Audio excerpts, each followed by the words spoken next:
ಯಾ ದೇವಿ ಸರ್ವಭೂತೇಷು ಮಾತೃರೂಪೇಣ ಸಂಸ್ಥಿತ ನಮಸ್ತಸ್ಸೆ ನಮಸ್ತಸ್ಸೆ ನಮಸ್ತಸ್ಸೆ ನಮೋ ನಮಃ.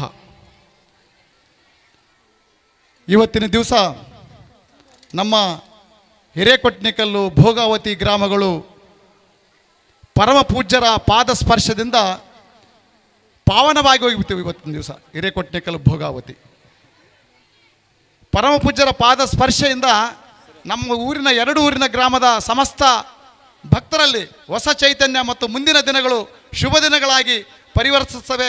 ಭಕ್ತಿಯಲ್ಲಿ ನಮ್ಮ ಎರಡು ಗ್ರಾಮಗಳು ತಮ್ಮ ಸಮರ್ಪಣೆಯನ್ನು ಮಾಡಿರ್ತಕ್ಕಂಥದ್ದು ಪೂಜ್ಯರು ಎಲ್ಲ ರೀತಿಯಿಂದಲೂ ಗಮನಿಸಿದ್ದಾರೆ. ಇವತ್ತಿನ ದಿವಸ ಶ್ರೀಮಠ ಶ್ರೀ ಗುರುಶಾಂತ ಶಿವಾಚಾರ್ಯ ಪರಮ ಪೂಜ್ಯರು ಈ ಒಂದು ಮಠದ ಕೊನೆಯ ಸ್ವಾಮೀಜಿಗಳವರು.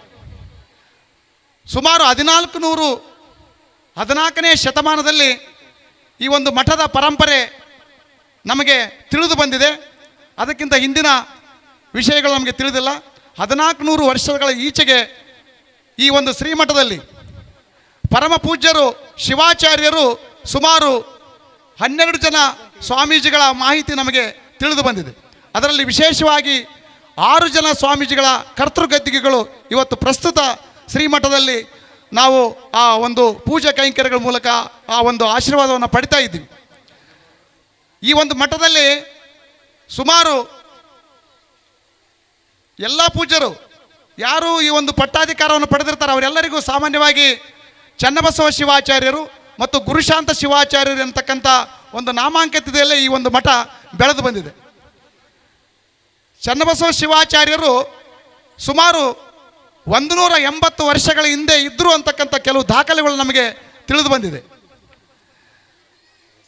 ಅದು ಹೇಗೆಂದರೆ ಪಾಮನಕಲ್ಲೂರಿನ ಒಂದು ವಿರಕ್ತ ಮಠದಲ್ಲಿ ನಮ್ಮ ಪರಮ ಪೂಜ್ಯರು ಓಲೆಗರಿಯ ಮೇಲೆ ಪತ್ರ ಬರೆದಿರ್ತಕ್ಕಂಥ ದಾಖಲೆಗಳು ಇದ್ದಾವೆ ಅಂತ ತಿಳ್ಕೊಂಡು ಅಲ್ಲಿ ಅವರು ತಿಳಿಸಿದ್ದಾರೆ ನಮಗೆ. ಮತ್ತು ಅವರು ಕೊಟ್ಟು ಬರೆದಿರ್ತಕ್ಕಂಥ ಓಲೆಗರಿಯ ಪತ್ರಗಳು ನಮ್ಮಲ್ಲಿ ಇದ್ದೋ ಏನೋ, ಆದರೆ ಅವು ಯಾವ ದಾಖಲೆ ನಮ್ಮಲ್ಲಿ ಸಿಕ್ಕಿಲ್ಲ. ಆದರೆ ದಾಖಲೆಗಳು ಮಾತ್ರ ಪಾಮನಕಲ್ಲೂರಿನಲ್ಲಿ ಇದೆ ಅಂತ ತಿಳ್ಕೊಂಡು ಅಲ್ಲಿರ್ತಕ್ಕಂಥ ಶಂಕರಯ್ಯ ಸ್ವಾಮಿಗಳು ನಮಗೆ ಸುಮಾರು 30 ವರ್ಷದಿಂದ ಹೇಳಿದರು, ಇಲ್ಲಿ ಚನ್ನಬಸವ ಶಿವಾಚಾರ್ಯ ಅಂತ ಯಾರಾದರೂ ಸ್ವಾಮೀಜಿಗಳಿದ್ರೇನೋ ಅವ್ರ ಪತ್ರಗಳು ಇದ್ದಾವೆ ಸುಮಾರು 150 ವರ್ಷದಿಂದ ಅಂತ ತಿಳ್ಕೊಂಡು ಹೇಳಿದರು ಅವರು. ಅದರ ಅರ್ಥ ಇಷ್ಟೇ, ಈ ಒಂದು ಮಠ ಭಾಳಷ್ಟು ವಿಶೇಷವಾಗಿರ್ತಕ್ಕಂಥ ಒಂದು ಸ್ಥಾನಮಾನವನ್ನು ಪಡೆದುಕೊಂಡಿದೆ. ಈ ಮಠ ಏನಿದ್ರೆ 7 ಊರು ಮಠ ಅಂತ ಕರೀತಾರೆ ಇದಕ್ಕೆ. ನಮ್ಮ ಹಿರೇಮಠವನ್ನು 7 ಊರಿನ ಮಠ ಅಂದರೆ 7 ಊರುಗಳಲ್ಲಿ ಶಾಖಾ ಮಠಗಳಿದ್ದಾವೆ. 7 ಊರಿನಲ್ಲಿ ಶಾಖಾ ಮಠ ಇರೋದು ಮೂಲ ಮಠ ಹಿರೇಕೊಟ್ನಿಕಲ್ಲು. ಆ ಮೂಲ ಮಠ ಏನಿದೆಯಲ್ಲ ಅದು ಶ್ರೀಶೈಲ ಜಗದ್ಗುರುಗಳ ಶಾಖಾ ಮಠ. ಅದು ಶ್ರೀಶೈಲ ಜಗದ್ಗುರುಗಳ ಶಾಖಾ ಮಠ ಇದಾಗಿದ್ದು ಪರಮ ಪೂಜ್ಯರನ್ನು ನಮ್ಮ ತಂದೆಯವರು 1958ರಲ್ಲಿ ಶ್ರೀಶೈಲದ ವಾಗೀಶ ಪಂಡಿತರಾದ ಭಗವತ್ಪಾದಗಳನ್ನು ಜಗದ್ಗುರುಗಳನ್ನು ಕರೆಸಬೇಕಂತಕ್ಕಂಥ ಒಂದು ಕನಸಿನಿಂದ ಭೋಗಾವತಿ ಕೊಟ್ಟಿಕಲ್ಲಿನ ಎಲ್ಲ ನಮ್ಮ ಗ್ರಾಮದ ಸುತ್ತಮುತ್ತಲ ಗ್ರಾಮದ ಎಲ್ಲ ಭಕ್ತರು ಸೇರಿಕೊಂಡು ಹಿಂದೆ 1958ರಲ್ಲಿ ಶ್ರೀಶೈಲ ವಾಗೀಶ ಪಂಡಿತರಾದ ಭಗವತ್ಪಾದಗಳನ್ನು ಕರೆಸಿ ಈ ಒಂದು ಗ್ರಾಮವನ್ನು ಪಾವನವನ್ನಾಗಿ ಮಾಡಿದರು. ಹಾಗಾಗಿ ನಂತರದಲ್ಲಿ ಉಮಾಪತಿ ಪಂಡಿತರಾದ ಶಿವಾಚಾರ್ಯ ಮಹಾಭಗವತ್ಪಾದಂಗಳು ಜಗದ್ಗುರುಗಳು ನಂತರದಲ್ಲಿ 2ನೇ ಒಂದು ಗುರುಗಳಾಗಿ ನಮಗೆ ತಿಳಿದಾಗ ಆ ಗುರುಗಳು ಸಹಿತ ಈ ಒಂದು ಗ್ರಾಮಕ್ಕೆ ಬರಬೇಕೆ ಇಚ್ಛಿಸಿದರು. ನನ್ನ ಸಹೋದರ ಗುರುಶಾಂತಯ್ಯ ಸ್ವಾಮಿ ಹಿರೇಮಠ ಅವರು ಉಮಾಪತಿ ಪಂಡಿತರಾದ್ರನ್ನು ಕರೆಸಬೇಕಂತ ತಿಳ್ಕೊಂಡು ಬಹಳಷ್ಟು ಪ್ರಯತ್ನ ಮಾಡಿದರು. ಈ ಶಾಲೆ ದಶಮಾನೋತ್ಸವವನ್ನು ಕಂಡಾಗ ಆ ದಶಮಾನೋತ್ಸವ ಸಮಾರಂಭದಲ್ಲಿ ಗುರುಗಳು ಕರೆಸಬೇಕಂತ ಕನಸು ಕಂಡರು. ಆದರೆ ಪರಮ ಪೂಜ್ಯರಿಗೆ ಆರೋಗ್ಯ ಸರಿಯಾಗಿರಲಿಲ್ಲ. ಆ ಸಮಯದಲ್ಲಿ ಅವ್ರು ಏನು ಹೇಳಿದ್ರು, ನಾವು ಕೇಳಲಿಕ್ಕೆ ಹೋದಾಗ ಇಲ್ಲ, ನಾನು ನಿಮ್ಮ ಒಂದು ಊರಿಗೆ ಬರಬೇಕೆಂಬ ಅಪೇಕ್ಷೆ ನನಗಿದೆ, ಆದರೆ ಆರೋಗ್ಯ ಸರಿ ಇಲ್ಲ, ಆದರೆ ಆ ಭಾಗಕ್ಕೆ ನಾನು ಬಂದಾಗ ನಿಮ್ಮ ಈ ಶಾಲೆಗೆ ಬಂದು ಹೋಗ್ತೀನಿ ಅಂತ ತಿಳ್ಕೊಂಡು ಹೇಳಿದರು. ಅದೇ ಪ್ರಕಾರವಾಗಿ ಈ ಒಂದು ಪ್ರೌಢಶಾಲೆ ಪ್ರಾಥಮಿಕ ಶಾಲೆಗೆ 2 ಸಾರಿ ಅವರು ಗುರುಗಳು ಬಂದು ಹೋದರು. ಹಾಗಾಗಿ ನಮಗೆ ಆ ಒಂದು ಗುರುಗಳ ಆಶೀರ್ವಾದ ನಮಗೆ ಸಿಕ್ತು ಆ ಮೂಲಕ. ಅದಾದ ನಂತರ ಪರಮ ಪೂಜ್ಯರ ನಂತರ ಇವತ್ತಿನ ದಿವಸ ಚನ್ನಸಿದ್ದರಾಮ ಪಂಡಿತರಾದ ಶಿವಾಚಾರ್ಯ ಭಗವತ್ಪಾದಂಗಳು ನಿಮ್ಮೆಲ್ಲರ ಸಮ್ಮುಖದಲ್ಲಿ ಅದೇ ಭೋಗಾವತಿ ಹಿರೇಕೊಟ್ಟಿಗೆ 2 ಗ್ರಾಮಗಳಲ್ಲಿ ಅವರು ತಮ್ಮ ಒಂದು ಅಡ್ಡಪಲ್ಲಕ್ಕಿಯ ಸೇವೆ ಭಕ್ತರು ಮಾಡೋದನ್ನು ಕಂಡು ಬಹಳ ಸಂತೋಷದಿಂದ ನಾವು ಪಡೆದಿರ್ತಕ್ಕಂಥದ್ದು.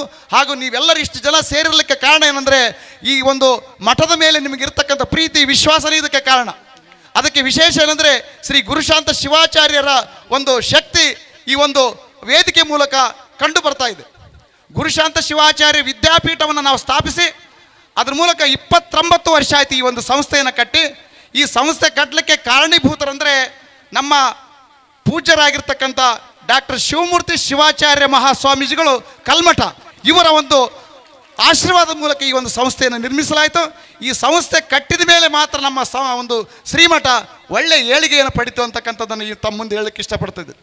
ಸಮಾಜ ಸೇವೆಯಲ್ಲಿ ಯಾರೇ ತೊಡಗಲಿ, ವಿಶಾಲವಾದ ಹೃದಯವನ್ನು ಹೊಂದಿ ಸಮಾಜ ಸೇವೆಯಲ್ಲಿ ಯಾವುದೇ ರೀತಿಯ ತ್ರಿವಿಧ ದಾಸೋಹವನ್ನು ಮಾಡ್ತಕ್ಕಂಥ ಒಂದು ಗುಣವನ್ನು ಹೊಂದಿದರೆ, ಅನ್ನ ದಾಸೋಹವಾಗಲಿ, ಅಕ್ಷರ ದಾಸೋಹವಾಗಲಿ ಅಥವಾ ವಸ್ತ್ರ ದಾಸೋಹವಾಗಲಿ, ಈ ಎಲ್ಲ ರೀತಿಯ ದಾಸೋಹಗಳನ್ನು ಮಾಡ್ತಕ್ಕಂಥ ಮನೋಭಾವ ಯಾರಲ್ಲೇ ಆದರೂ ಇದ್ದರೆ ಅವರು ಯಥೇಚ್ಛವಾಗಿ ತಮ್ಮ ದಾನ ಗುಣವನ್ನು ಯಾವುದೇ ಸಂದರ್ಭದಲ್ಲಿ ಎಂಥದೇ ಸಂದರ್ಭದಲ್ಲಿ ತಮ್ಮ ದಾನ ಗುಣವನ್ನು ಪ್ರದರ್ಶಿಸ್ತಾ ಹೋದರೆ ಅವರು ಏಳಿಗೆ ಏನಾಗ್ತಂದರೆ ಇಡೀ ರಾಜ್ಯ ದೇಶದ ಮಟ್ಟಿಗೂ ಸಹಿತ ಪ್ರಸಿದ್ಧಿಯನ್ನು ಪಡಲಿಕ್ಕೆ ಸಾಧ್ಯ ಅಂತಕ್ಕಂಥ ಮಾತನ್ನು ಅರಿತುಕೊಂಡು ಇವತ್ತಿನ ದಿವಸ ಹಿರೇಕೊಟ್ಟಿಕಲ್ಲು, ಭೋಗಾವತಿ, ಮಾನ್ವಿ ತಾಲೂಕಿನ ಎಲ್ಲ ಗ್ರಾಮಗಳಲ್ಲಿ, ಅದು ವಿಶೇಷವಾಗಿ ಮಾನ್ವಿ ಗ್ರಾಮದಲ್ಲಿ, ಮಾನ್ವಿ ಪಟ್ಟಣದಲ್ಲಿ ಇರತಕ್ಕಂಥ ಎಲ್ಲ ಭಕ್ತರನ್ನ ನಾನು ಕೇಳಿ ನಿಮ್ಮೆಲ್ಲರ ಸಹಕಾರ ಇದ್ದರೆ ನಾನು ಶ್ರೀಶೈಲ ಜಗದ್ಗುರುಗಳನ್ನ ಕರೆಸಬೇಕಂತ ಆಸೆ ಇದೆ. ಶ್ರೀಶೈಲ ಜಗದ್ಗುರುಗಳನ್ನು ನಮ್ಮ ಭೋಗಾವತಿ ಕೊಟ್ಟಿಕಲ್ಲಿ ಅಡ್ಡಪಲ್ಲಕ್ಕಿ ಉತ್ಸವ ಮಾಡೋದ್ರ ಮೂಲಕ ಅವರ ಸೇವೆಯನ್ನು ಮಾಡೋಣ ಅಂತಂದಾಗ ಅನೇಕ ಜನ ನನ್ನ ಸ್ನೇಹಿತರು, ನನ್ನ ಬಂಧು ಬಳಗ, ನಮ್ಮ ಶಿಷ್ಯವರ್ಗ ಹಾಗೂ ಮಾನ್ವಿ ನಗರದ ಅನೇಕ ರಾಜಕೀಯ ಮುತ್ಸದ್ದಿಗಳು ಹಾಗೂ ನಮ್ಮ ಎರಡು ಊರಿನ ಎಲ್ಲ ಭಕ್ತ ಸಮೂಹ ಎಲ್ಲರೂ ಒಂದು ಒಪ್ಪಿಗೆಯನ್ನು ಕೊಟ್ಟಾಗ, ಒಂದು ಊರಿನಲ್ಲಿ ಒಂದು ವಿಶೇಷವಾದ ಸಭೆಯನ್ನು ಮಾಡಿ ಅವರೆಲ್ಲರ ಒಪ್ಪಿಗೆ ತೆಗೆದುಕೊಂಡಾಗ ನಂತರದಲ್ಲಿ ನಮ್ಮ ಪರಮ ಪೂಜ್ಯ ಗುರುಗಳಾಗಿರ್ತಕ್ಕಂಥ ವಿರೂಪಾಕ್ಷ ಪಂಡಿತರಾದ ಶಿವಾಚಾರ್ಯ ಮಹಾಸ್ವಾಮೀಜಿಗಳಿಂದ ನಾವು ಅರಿಕೆಗೆ ನಿಟ್ಟಿವಿ. ನಮಗೆ ಗುರುಗಳ ಒಂದು ಪಾದ ಸ್ಪರ್ಶ ಆಗಬೇಕು ನಮ್ಮ ಮಠಕ್ಕೆ ಅಂತ ತಿಳ್ಕೊಂಡು ಕೇಳಿದಾಗ ಆ ವಿಚಾರವನ್ನು ಮೊನ್ನೆ ತಾನೇ ದಸರಾ ಹಬ್ಬದಲ್ಲಿ 5 ಜನ ಜಗತ್ತುಗಳು ಕರೆಸ್ಬೇಕಂತ ಆಕಾಂಕ್ಷೆಗಳಿರ್ತಕ್ಕಂಥ ಗುರುಗಳು ನಮ್ಮ ಶ್ರೀಶೈಲ ಜಗತ್ತುಗಳ ಮುಂದೆ ನಮ್ಮ ಹಿರೇಕೊಟ್ಟಿಕಲ್ನ ಭಕ್ತರು ಈ ರೀತಿಯಾಗಿ ಕೇಳ್ತಾ ಇದ್ದಾರೆ, ತಾವು ಅದಕ್ಕೆ ಅವಕಾಶ ಮಾಡಿಕೊಡ್ರಿ ಅಂತ ಹೇಳಿದಾಗ ಪರಮ ಪೂಜ್ಯರು ಅದಕ್ಕೆ ಒಪ್ಪಿಗೆ ಕೊಟ್ಟರು. ನಮಗೆ ಜನವರಿ ತಿಂಗಳಲ್ಲಿ ನಡೆಸಬೇಕಂತ ಆಸಕ್ತಿ ಇತ್ತು. ಹಾಗಾಗಿ ಜನವರಿ ತಿಂಗಳು ಡೇಟ್ ಕೇಳಿದಾಗ ಪೂಜ್ಯರಿಗೆ ನಮಗೆ ಆ ಸಮಯದಲ್ಲಿ ಡೇಟೇ ಸಿಗಲಿಲ್ಲ. ಅವರು ತಮ್ಮ ಶಿಷ್ಯರನ್ನು ಕೇಳಿದಾಗ ಇದು ಮಾರ್ಚ್ ತಿಂಗಳವರೆಗೂ ಯಾವುದೇ ಅವಕಾಶಗಳಿಲ್ಲ ಅಂತಂಬುದು ಗೊತ್ತಾದ ಮೇಲೆ ಅವರು ಏಪ್ರಿಲ್ ತಿಂಗಳಲ್ಲಿ ಮಾಡೋಣ ಅಂತಕ್ಕಂಥ ಮಾತನ್ನು ನಮ್ಮ ವಿರೂಪಾಕ್ಷ ಪಂಡಿತರಾದರಿಗೆ ಪೂಜ್ಯರು ಹೇಳಿದ ಮೇಲೆ ಆಯ್ತಪ್ಪ, ನಿಮ್ಮೂರಲ್ಲಿ ಅಡ್ಡಪಲ್ಲಕ್ಕಿ ಮಹೋತ್ಸವ ನಡೀತದೆ, ಶಿವ ಈ ಒಂದು ಸಮಯದಲ್ಲಿ ನಮ್ಮ ಗುರುಗಳಿಗೆ, ನಮ್ಮ ಜಗದ್ಗುರುಗಳಿಗೆ ಮನಸ್ಸಾಗಿದೆ, ನಿಮ್ಮೂರಿಗೆ ಬರ್ಬೇಕಂತಕ್ಕಂಥ ಮನಸ್ಸಿದೆ, ನೀವು ಸಿದ್ಧತೆ ಮಾಡಿಕೊಳ್ಳ್ರಿ, ಏಪ್ರಿಲ್ ತಿಂಗಳಲ್ಲಿ ಸಿದ್ಧತೆ ಮಾಡಿರಿ ಅಂತ ತಿಳ್ಕೊಂಡು ನಮ್ಮ ವಿರೂಪಾಕ್ಷ ಪಂಡಿತರಾದ್ರು ಹೇಳಿದ್ರು. ಆದರೆ ಡೇಟ್ ಸಿಕ್ಕಿದ್ದಿಲ್ಲ. ಹಾಗಾಗಿ ಅದೇ ಒಂದು ವಿಚಾರದಲ್ಲಿದ್ದಾಗ ನಮ್ಮ ಶ್ರೀಶೈಲಕ್ಕೆ ನಮ್ಮ ದೇಶದ ಪ್ರಧಾನಮಂತ್ರಿ ಮೋದಿಯವರು ಬಂದಾಗ ನಮ್ಮ ಪಂಡಿತರಾದ ಶಿವಾಚಾರ್ಯರು ಆ ಒಂದು ಮೋದಿಯವರ ಕಾರ್ಯಕ್ರಮಕ್ಕೆ ಜಗದ್ಗುರುಗಳ ಒಂದು ಸನ್ನಿಧಾನಕ್ಕೆ ಹೋದಾಗ ಈ ವಿಷಯ ಪ್ರಸ್ತಾಪಿಸಿದರು. ಅವತ್ತೇ ಏಪ್ರಿಲ್ 4 ಅಂತಕ್ಕಂಥ ಮಾತು ಡಿಸೈಡ್ ಆಗಿ ಅವರು ತಮ್ಮ ಒಂದು ಡೈರಿಯಲ್ಲಿ ಬರೆದುಕೊಂಡು ಆ ಡೇಟನ್ನೇ ನಾವು ಫಾಲೋ ಮಾಡಿರಿ, ಇದ್ರ ಮೂಲಕ ಭಕ್ತರನ್ನೆಲ್ಲ ಸೇರಿಸ್ರಿ, ಈ ಕಾರ್ಯಕ್ರಮ ಯಶಸ್ವಿಗೊಳಿಸಿರು ತಗೊಂಡು ಆಶೀರ್ವಾದ ಮಾಡಿದರು. ಆ ಆಶೀರ್ವಾದದ ಮೂಲಕ ಇವತ್ತಿನ ದಿವಸ ಏಪ್ರಿಲ್ 4 ಇವತ್ತು ನಮ್ಮ ನಿಮ್ಮೆಲ್ಲರಿಗೂ ಒಂದು ಶುಭ ದಿನ. ಈ ಶುಭ ದಿನಕ್ಕೆ ಕಾರಣೀಭೂತರಾಗಿರ್ತಕ್ಕಂಥ ಎಲ್ಲ ಭಕ್ತರಿಗೆ ಆ ಗುರುಗಳ ಆಶೀರ್ವಾದ ಮೂಲಕ ಎಲ್ಲ ರೀತಿಯ ಕಷ್ಟಗಳು ದೂರ ಆಗಲಿ, ಎಲ್ಲರಲ್ಲಿ ಸುಖ ಶಾಂತಿ ನೆಮ್ಮದಿ ಸಿಗಲಿ ಅಂತ ತಿಳ್ಕೊಂಡು ಆಶಿಸ್ತಾ ನನ್ನ ಪ್ರಾಸ್ತಾವಿಕ ನುಡಿಯನ್ನು ಮುಗಿಸ್ತಾ ಇದ್ದೀನಿ. ಓಂ ಶಾಂತಿ ಶಾಂತಿ ಶಾಂತಿ.